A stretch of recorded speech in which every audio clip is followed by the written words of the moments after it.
Buenas tardes.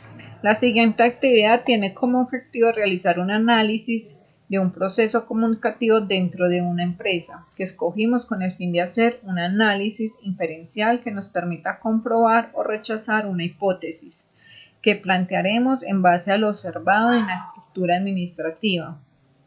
Para este caso particular revisaremos los procesos que se dan en el área de contabilidad. Para esto tomaremos una muestra y una variable relacionada con el problema observado. Sacaremos una hipótesis que comprobaremos o rechazaremos de acuerdo a la información obtenida. Nos ayudaremos a través de un diagrama de flujo que permita evidenciar más claramente el proceso dentro de la empresa y basado en los datos obtenidos, proponiendo soluciones y de manera muy importante una propuesta de mejoramiento dentro de la estructura comunicativa de la empresa.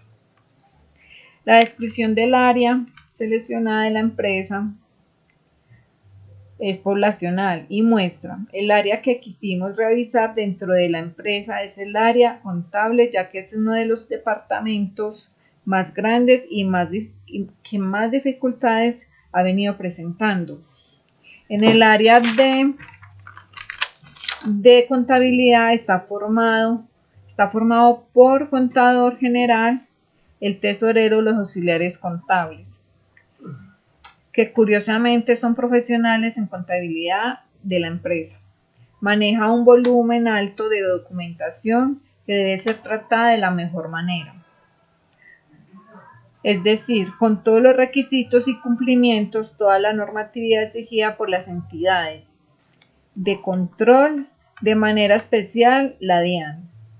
Sin embargo, en los últimos 6 meses la empresa ha incurrido en el pago de algunas sanciones, en retrasos a la hora de desembolsar los pagos y parece que es una dificultad en el proceso de comunicación del establecimiento en la estructura organizacional.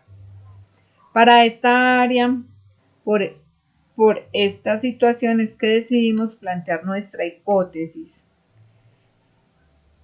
y con base en las posibles soluciones a estas problemáticas. Le doy paso a mi compañera Claudia.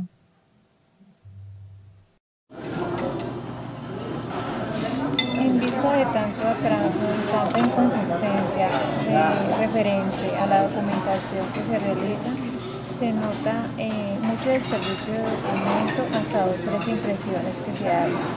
No hay un control de documentos y se evidencia que no hay comunicación entre los trabajadores y el jefe inmediato, ya que en el programa se evidencia que hay un alto grado de descontrol frente a que la gente está recibiendo toda clase de documentos y no hay un control de ellos hacia esto. Buenas tardes, mi nombre es María Camila Misa. Vamos a empezar con la identificación de la variable y los datos. Área seleccionada: departamento de contabilidad, auxiliares, asistentes, contadores, tesoreros. 120 personas que producen un promedio de 2.000 documentos en el semestre, de los cuales se tomará una muestra de 500 documentos. Datos: variable, cantidad de documentos devueltos por algún error. En este sentido, vamos a averiguar la proporción refiriéndonos al porcentaje de los documentos que presentan y que tienen errores. El porcentaje máximo que vamos a aceptar es del 1%. Proporción, porcentaje de errores. Ante lo cual lo establecido, la hipótesis que vamos a contemplar o rechazar es hipótesis nula. Porcentaje de errores debe ser menor o igual al 1%. Hipótesis interna: el porcentaje de errores es mayor al 1%. Lo anterior nos muestra una gráfica de cola a la derecha. Podemos decir también que de la muestra de 500 documentos que tomamos para el estudio, según el siguiente cuadro de Excel, donde aparece el número de documentos elaborados y si es correcto o no, después de revisarlo, 10 de estos documentos presentaron error. Esta fue la tabla que tomamos como muestra. Ese fue el cuadro de Excel que se realizó para poder determinar el margen de error que había en nuestra investigación. donde dice que de la manera de información a lo anterior podemos concluir que la proporción de error que se encontró es de 500 documentos que se tomaron en la muestra en 2 meses, 10 salieron con error. Como ya lo había expresado la compañera Camila, al iniciar el ejercicio nos planteamos la hipótesis nula de que el porcentaje máximo de error que aceptaríamos sería el 1%, siendo un porcentaje muy alto para la cantidad de errores que encontramos en el área. Si revisamos la tabla de 500 documentos que tomamos de muestra, 10 de ellos, como le indica acá el porcentaje de errores, salieron con algún tipo de error, lo que equivale al 2%. Ahora vamos a hacer la diferencia entre esas dos proporciones, el 1% que aceptábamos que se podían cometer de errores y el 2% que nos dio de la muestra que tomamos para identificar qué documentos tenían error durante esos 2 meses. Reemplazamos entonces en la fórmula para hallar el valor de z, donde p sub 1 por menos p sub 0 sobre raíz de p sub 0, que está multiplicando a 1 menos p sub 0 sobre n, equivaldría a la muestra. Reemplazamos 0.002, que es igual al 2%, menos 0,01, que es igual al 1%, sobre la raíz cuadrada de 0,01, que multiplica a 1 menos p sub 0, que es 0,01, sobre 500, que equivaldría a la muestra. En este caso z nos daría 2,24, como lo podemos observar acá. Ya teniendo ese valor de z, aplicamos la fórmula de Excel, donde podemos ingresar los datos p, que multiplica a z mayor o igual que 2,24, igual a distri.nor.stan, abrimos paréntesis, 2,24, de donde p es igual a 1 menos 0,9874. Y aquí obtenemos entonces el valor de p para nuestra hipótesis nula. P es igual a 0,012. Como nuestra significancia teníamos el 5%, nuestro margen de error estaba entre el 0,05%. En este caso, el valor de p nos dio menor que el margen de error, lo que significa, según nuestro ejercicio, que rechazamos la hipótesis nula. Si rechazamos la hipótesis nula, entonces aceptamos la hipótesis alterna, concluyendo que se están cometiendo muchos errores.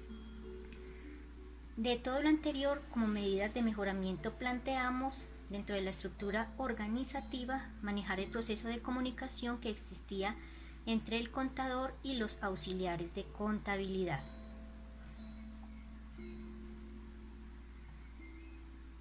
Anteriormente teníamos, por ejemplo, que todos los auxiliares recibían todo tipo de documentos y no había un control sobre ellos, y así como ellos recibían, ingresaban en el sistema contable, los pasaban al contador, donde este último recibía toda la carga de documentación sin tener el tiempo suficiente para revisar. Los auxiliares no tenían una persona a nivel jerárquico que les revisara directamente, que les aclarara las dudas y que les hiciera corregir cuando estaban ingresando la información al sistema, por lo que los documentos que llegaban a tesorería para el pago llegaban retrasados, lo que generaba que a los proveedores y demás personal al que había que pagarle estuviera inconforme. Por esto, el plan de mejoramiento que adoptamos es que el contador general va a recibir únicamente los documentos entregados por 3 asistentes, asistente A, B y C. Cada asistente tiene a cargo unos auxiliares y esos auxiliares manejan un tipo de documentación determinada. En esta estructura no van a manejar la misma información todos, habrá unos para ingresos, otros para egresos y otros específicamente para servicio al cliente. De esta manera la información ya llega filtrada al contador general, con el fin de que el contador pueda pasarla de manera oportuna a el área de tesorería y los pagos se puedan hacer en los tiempos que están establecidos para ellos. Es decir, al comprobar a través de nuestra hipótesis que la cantidad de errores eran muchos, se decidió organizar la estructura administrativa para manejar mejor el proceso comunicativo entre el contador, los asistentes y el tesorero. De esta manera se mejoraron los procesos a nivel general, siendo más eficientes y efectivos.